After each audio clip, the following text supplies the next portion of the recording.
Hi there, Nathan here on the human experience. And today I'm going to be talking about a very important human experience, well, for myself at least, and most people that can relate, of becoming a dad or becoming a parent, even for the mums out there. And like any experience, it has its good and its not so good side. But I'll get the bad points out of the way, and then I want to touch on the other aspects and other things that I think is important, especially becoming a new parent for the first time. So myself, I have been a dad now for about 2.5 years, and I've got a little boy, and my partner as well um, have been, you know, experiencing this both for the first time. So it was totally new to us, and yeah, like I say, the bad side that I'll get out of the way is that you will lose sleep. You will have no sleep sometimes. You will get sleep deprived, and you will get poo on you. That's for sure. Also sick, and you'll feel like you've got no time, especially for yourself. No you time, as they say. And to counter them points, there is some amazing points as well that will come into play. So for me, starting off my journey of becoming a dad, even the first great point obviously is realizing that your partner is pregnant, and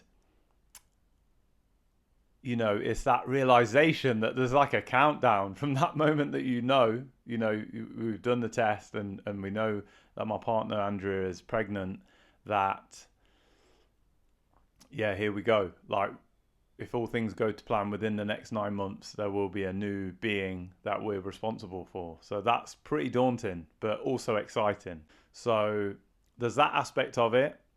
And then there's going through the labor. And I say going through the labor because that was for my partner. And my partner, what's the word?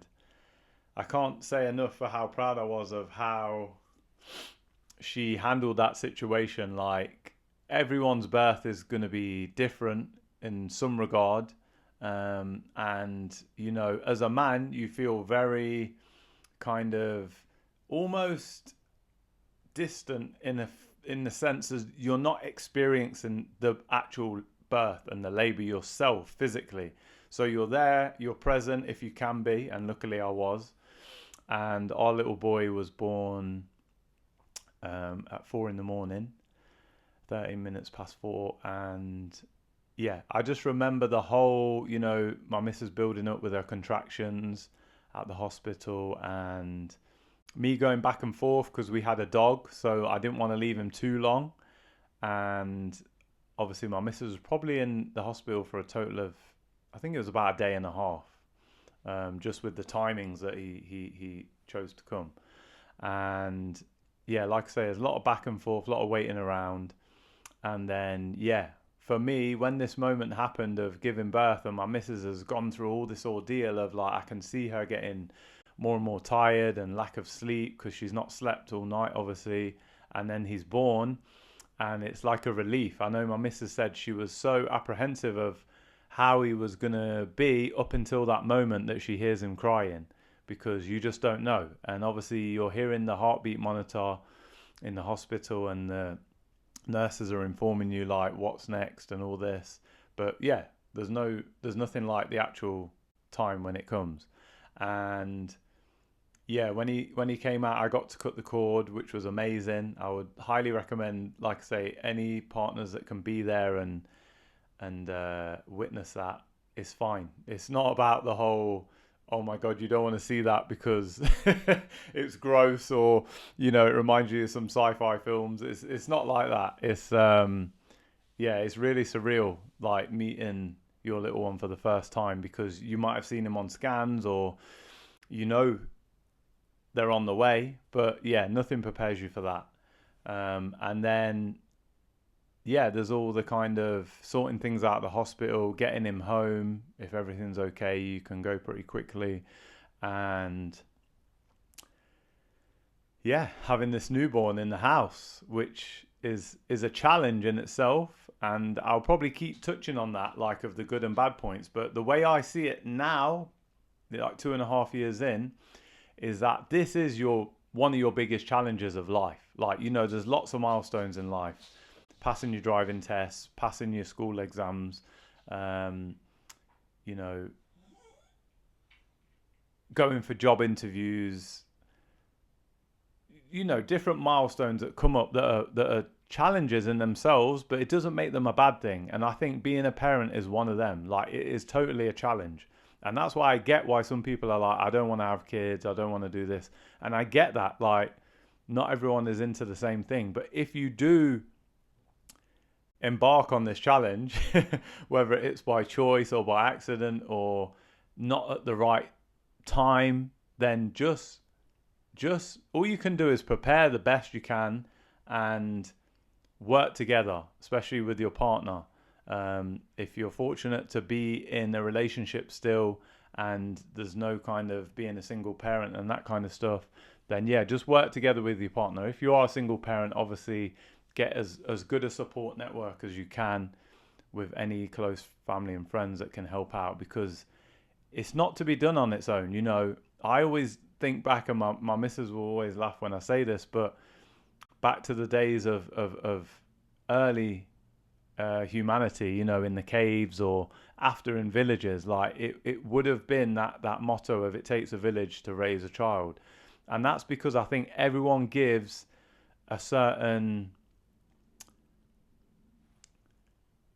it brings a certain quality. Yeah, you might have the grandparent that spoils them. You might have the auntie and uncle that is a bit more shorter with them because they're not their kids, so they can, kind of tell them what's what. And then there's the parent who, as much as you are there for your kids, sometimes they want someone else to relate to. They want to be around someone else, whether it's other kids or other adults, because they're connected to you in a different way. It's a strong bond, but it also can be awkward to deal with things as a parent. But that's anyway when they get a bit older. So yeah.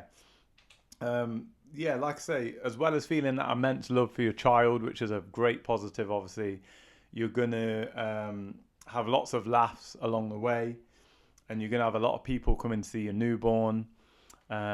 So that's a good chance to catch up with people that you probably haven't seen for a while, because they're going to make the effort to come and see you and welcome the new arrival. And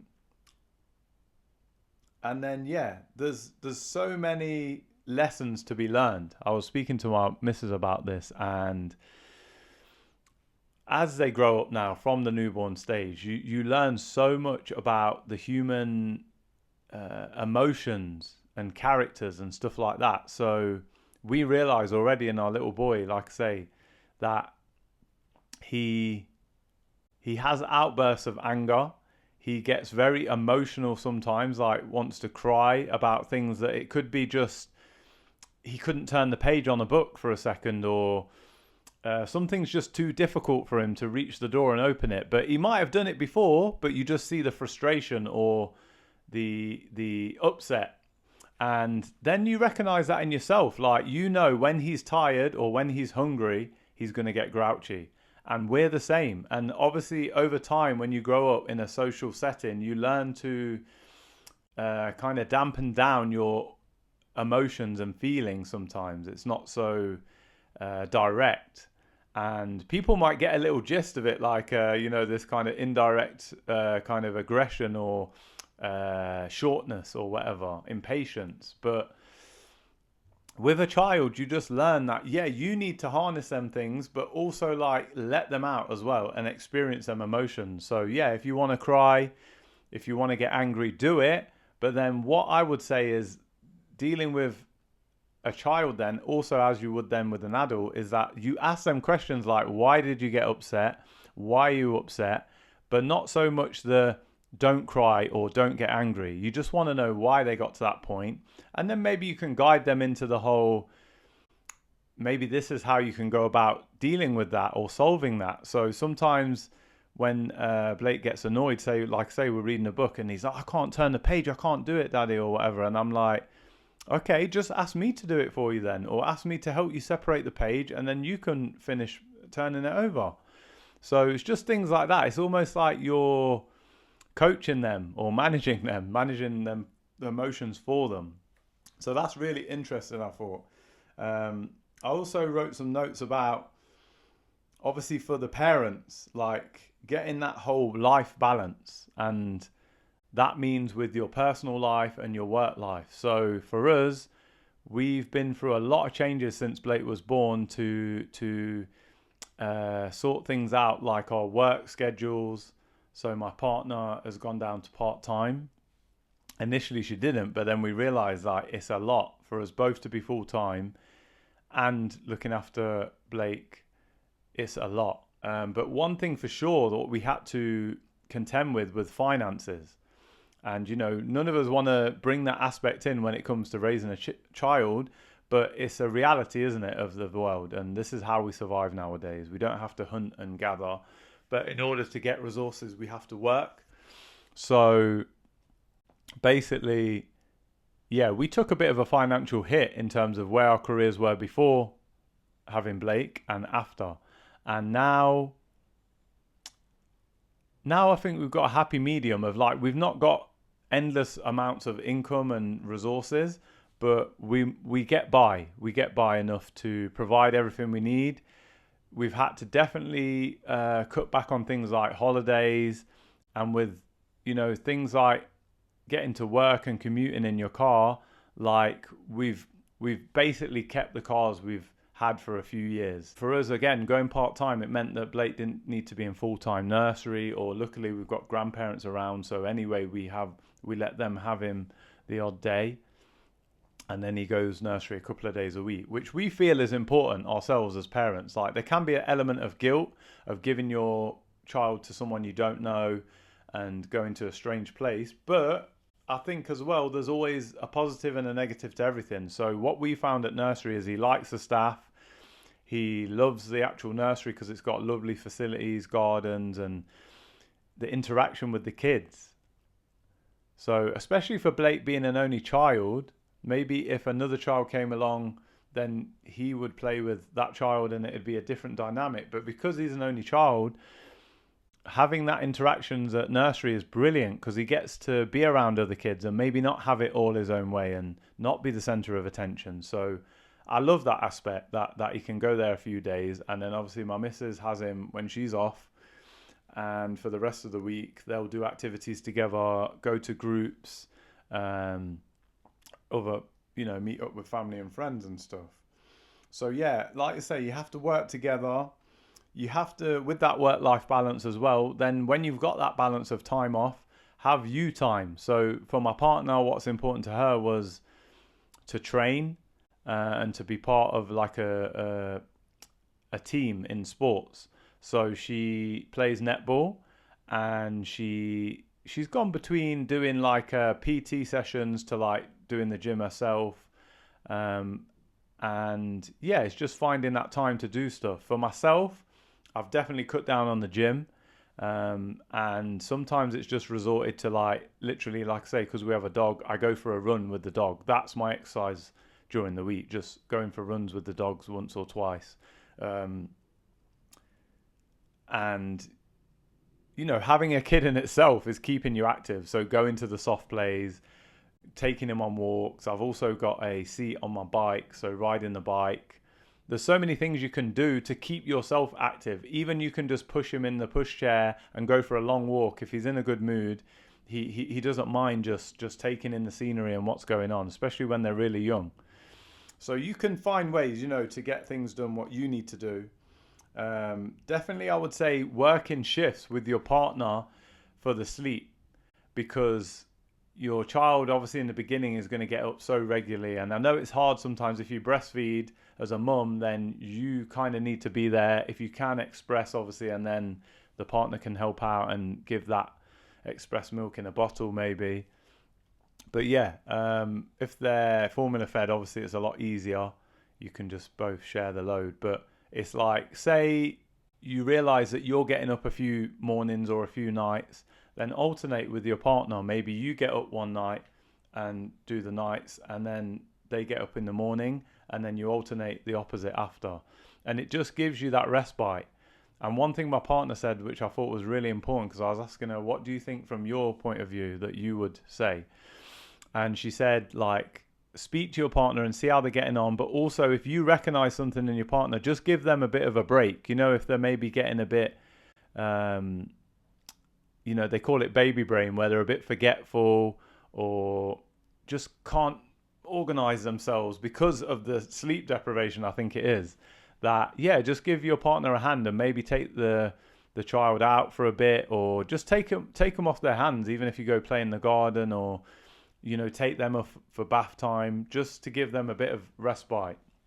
As a guy, I like to muck in. I do the cooking, I do the nappy changing, I do the washing up, I do a bit of the actual laundry and stuff like that. And yeah, my partner does do a little bit more, and it's not an excuse of like she should, because I feel like that's her role. It's just that in our dynamic, I work full time and she's part time, so she has a little bit more time at home. But I always remind her that having a kid is a full time job in itself. So it's not like I expect that. It's just that sometimes I'm not at home physically with going to work to do them things, and she's there to maybe just throw some laundry in the washing and hang it out while Blake's around.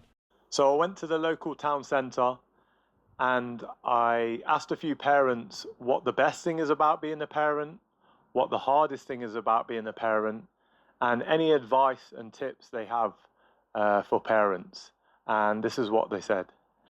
Best thing about parenting is that you always have a friend. Nice. I think it's just always fun. So you're never bored.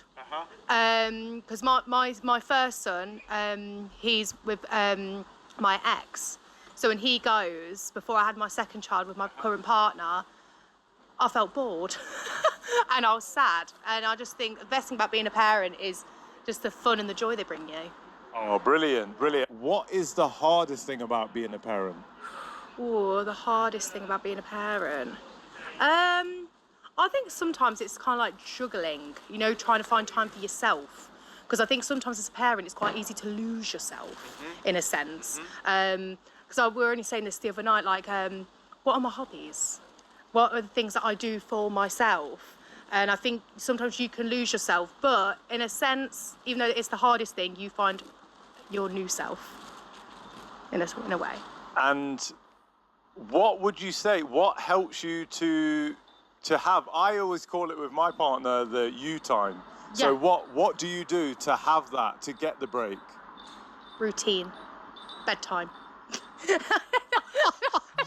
I love it. I'm a big person for routine. So even my daughter now is already going to bed at 7:30 and she's 2 months old. And that time, when you get them to bed, have a quick clear up and then take that time on the sofa, put on your programme, just watch an episode, that's your you time.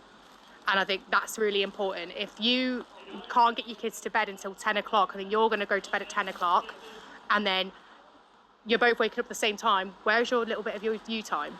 There's nothing. I think having a bedtime routine is key. Brilliant. Nice, kept it simple. Yeah. And the last thing I'll ask you is, what advice would you have for a parent if they're new or if they're struggling with certain aspects of parenting right now? What advice would you have? What's like a couple of tips that you have or whatever that has made your life a little bit easier as a parent? I would say routine. Definitely routine. My kids always know what's coming next. So it kind of stops a lot of tantrums and stuff because they know what's going to happen next in the day. The tantrums. And also just kind of remember, it does, I know it's so cliche, it does get easier. It does get easier. You go through rough patches and I think you can judge yourself too hard as a parent. I think you judge yourself way too hard. And I think cut yourself some slack because at the end of the day, those kids, they're not bothered what's actually going on, how much money you're spending or what you're doing to take them out. As long as you're spending time with them, they'll be happy just sitting at home playing a board game. Because 100%. They're happy just spending time with the parents. So cut yourself some slack, take it easy, you know, and it'll get easier. It will. Oh, thank you for that. That's brilliant. What is the best thing about being a parent? God, I don't know. It's got a best mate for life, haven't you, really? I suppose you fall out with your friends and you'll make new friends, but your child will always be your best friend. And now I've got 2 as well, so I just had another one. So it's it's just you've always got someone to do something with. You're never stuck for ideas. And I was an only child, so having 2 kids for me has been kind of like the ideal thing. So they've always got someone there. Yeah, it's just such a rewarding thing. Even like little things, first steps, first words. Like you don't realise how much proud nature you can show towards your kids. I don't know about you, but it's just like little milestones. Yeah, definitely. What's the hardest thing about being a parent? Might be a few things. I just find he's just turned 2, so most it's the tantrums. But sometimes when he's not feeling very well, he just kind of needs a cuddle or just someone to sit with him and play with him. I don't know. I suppose the worst thing about it is usually the sleep, isn't it, really? And sometimes I tend to work away a lot, so missing out on things like that when I was younger. But I find it's a lot more, the good outweighs the bad, so obviously that's why people become parents. But I don't really think there's a lot of bad. Like, there's always ways to counter things like tantrums or something like that. Or you can always, if you're stuck in a house too long, take them out. Yeah. There's always like a solution to the problem with kids. It's usually quite easy. Okay. Is there any advice you'd have out there for any parents, like any kind of tips or things that you've come to know being a parent that you could say, this is very helpful and something you didn't know initially maybe? I find the main one for me, everyone's like, just enjoy it while you're there because it goes so quick. And it's kind of like a cliche because you never actually realise how quick it goes. And then, like, my son's just turned 2, it feels like I've had him about 3 weeks. Honestly, everything just goes so fast. Just enjoy every moment you can. And there's always going to be ups and downs, but I mean, the best days of your life, because once they're gone forever, aren't they, really? So, yeah. I mean, things like dirty washing piles up, washing up piles up, house is always messy, but in 10 years' time it won't matter because it'll all be gone. So you just kind of got to enjoy and live for the moment, really, I suppose. I don't really tend to have any tips. I'm just winging it. Yeah, well, the thing is, you can read as many books or get as many tips as you want, but you'll just learn for yourself, won't you? It's like self-taught. It's like starting a new job. Wow. You just got to learn from scratch. Yeah. So, you know what? That is so powerful what you said, because that's basically saying that don't worry about it. You'll figure out a way, and as it goes along, things will work out eventually. We're all going to make mistakes, aren't we? So you just learn from your mistakes like anything else. And with kids, you know what I mean, they'll always love you, so they'll just see the best in you. So you just got to keep your head up with it, haven't you? Oh, fantastic. Thank you, buddy. So after hearing what the parents had to say, I come to realise that there is no one way of parenting, and that, yeah, you can have all the advice and all the tips in the world, much like the dad was mentioning, that you just have to go with it. You just have to roll with it and, kind of making up as you go along, but you're also learning as you go along. And, the mum was mentioning there that having a routine helps. So, planning ahead and doing what you can will kind of instill some structure. But as we know as parents with kids, like, that can go out the window at any second. They help you to be more present and in the moment and have fun and do things that you wouldn't necessarily do. So yeah, on the one hand, you miss out, life is stressful, the pots and the laundry pile up. But like you say, when it's all said and done, the benefits far outweigh the negatives, and it's a magical experience and a magical time. And it's kind of what life is all about. Whether you're a parent or not, like, it's all about that communication we have with each other. And one of the things I always come back to is when you live within a certain time, like now, or any era, the only thing you have in common with people is that you're sharing the same moment in time, and that you should make life as good as can be and help each other and be as kind as you can be, just for the benefit of your human experience, of your life. And that collaboration is something that I think will carry on throughout human time. But, if you're going to delve into this journey of parenting, it's going to have its ups and downs, but in the end, it's really worth it. I guess I want to move on to some stories, some fun, like, kind of stories that happen of having a child. You're definitely going to get some poo on you. So Blake has had some explosive moments. Either it's coming out the nappy as you change him, or he does it as the nappies come off.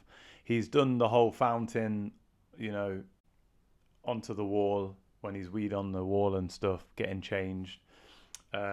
He's also been sick on my partner's face. I think he kind of projectile vomited when he's not long started solids, and yeah, that came straight back up. And for me, one of the most gross moments was sometimes we have a nappy bin, and obviously it gets gross in itself of like being full of whatever it smells. So what we got in the habit of doing is, if his poo is pretty solid, I know so much detail here, parent detail, we'll actually just get the nappy and we'll tip it into the toilet, because that saves having so much in the nappy bin, like of the mess basically, and smelling the place. So what I did is I went with this nappy, balancing the poo in the nappy, and I flipped it over and let the poo drop into the toilet. And obviously I'm looking to see where it landed, and the splashback got me in the face, and I was just like, it just wasn't a nice moment. Do you know what I mean? Like, I've got this nappy in my hand, so I thought, what do I do? So I just put it on the side, and then obviously wash my face, and Blake's there on the changing mat, just probably wondering where's dad gone and why is he taking so long. But yeah, things like that will happen. I want to give a shout out to all the women out there taking part in this process of giving birth and the whole labor and pregnancy, because as men nowadays, there's this whole trend of like us finding our place, and I don't think we need to do that. Like, if your partner is pretty understanding and pretty open-minded, then you're going to know that it's not a competition. It's not who did what at what time or who did the most or whatever. It's just helping each other when it counts. And me and my partner have done that really well, I feel. We've been a great team. A lot of our friends and family would like give testimony to that we work well together, and there's no secret to it. We've both got frustrated with each other. We've both disagreed with each other over things to do with the parenting and stuff, but overall we work together, and that's the main thing. So I want to shout out the women, because they go through that process, and as men, I do think we have to step up in terms of we're not involved in that whole pregnancy bit. So if we can be the best support that we can, then that's our part, you know what I mean? Because it does feel like sometimes we're left out a bit, but not to worry about that. Like, your partner's, I'm sure, grateful for any help that you give. And yeah, it's just a wonderful thing. It's a wonderful process. And also shout out to the single parents, you know, be that the women or the men, because it is tough. And I would say to them, not being a single parent, but knowing how tough it is at times, get that support network in, like whether it's family, whether it's close friends, extended family, like just get some kind of support. Don't do things totally on your own, because it's going to get you to burnout, to, you know, being so frustrated and stressed, and it wouldn't be a good place, I imagine, because I know how hard it is just having Blake myself for a day on his own. So yeah, like I say, it's a beautiful thing, parenting, and becoming a dad has been fantastic, and I would highly recommend it to anyone. Think of it as your biggest challenge in life. Like I say, like, this is bigger than any exam, any job interview. This is it. This is it. If you can nurture the new generation into this world and pass on whatever knowledge and whatever morals and whatever, instill whatever kind of skills and behavior and learning in them, then there's no better thing, because who is going to be here after? And that is going to ripple on to the next generation and the next generation. So when we talk about success and legacy, what better legacy could you have than being the best parent you can be, which is not about being perfect, but doing the best that you can, and nurturing and bringing up another human being to be the best that they can. So yeah, like I say, that's it for today, and I'll catch you next time on The Human Experience. Take care, guys.